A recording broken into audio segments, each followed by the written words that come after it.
হেই gas, আজকে চলে আসছি প্রায় 140 বছরের পুরনো পাবনার ঐতিহাসিক একটা স্থান জুবলি ট্যাঙ্কে।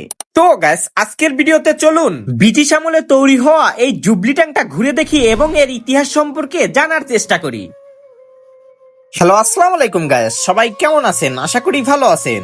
তো গাইস, আপনারা এখন যে সুন্দর স্থানটি দেখতে পাচ্ছেন এর নাম জুবলি ট্যাঙ্ক। আর এটা কিন্তু আজকের না, 1887 সালে ব্রিটিশ শাসকরা কুইন ভিক্টোরিয়ার রাজত্বের 50 বছর পূর্তি উপলক্ষে পুরো ব্রিটিশ সাম্রাজ্যে নানা স্মৃতিচিহ্ন তৈরি করা হচ্ছিল। আর এই বিশেষ উদযাপনটিকে বলা হতো গোল্ডেন জুবলি। সেই ধারাবাহিকতায় পাবনাতেও একটি গুরুত্বপূর্ণ স্মৃতিচিহ্ন হিসাবে এই জলাশয়টি খনন করা হয়, যা আজকের জুবলি ট্যাঙ্ক। শুধু স্মৃতির জন্যই নয়, তখন শহরে বিশুদ্ধ পানির প্রচুর অভাব ছিল। মানুষকে পানি সরবরাহের জন্য হলেও বড় জলাধারের প্রয়োজন ছিল। একই সাথে ব্রিটিশ শাসকের প্রভাব ও স্মৃতি ধরে রাখার বড় একটা উপায়। তাই এটি ছিল একসঙ্গে জনসেবামূলক এবং রাজনৈতিক প্রতীক।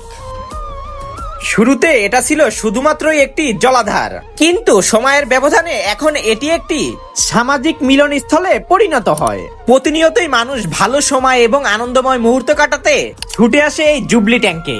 এখানে সুন্দর বসার স্থান থেকে শুরু করে বোর্ডে ঘোরাঘুরি, ফটোশুট, খাওয়া দাওয়া, এ টু জেড সবকিছুরই ব্যবস্থা রয়েছে।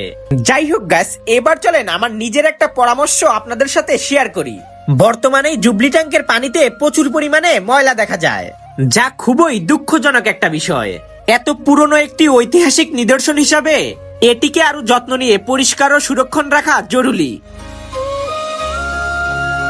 যথাযথ পরিচর্যা ও সৌন্দর্য বর্ধন করা গেলে এই জুবলি ট্যাঙ্কটি আকর্ষণীয় পর্যটক কেন্দ্রে পরিণত হতে পারে। তো গাইস, আমি আমার মতামত শেয়ার করলাম, আপনার মতামতটা কিন্তু অবশ্যই কমেন্ট বক্সে জানাবেন।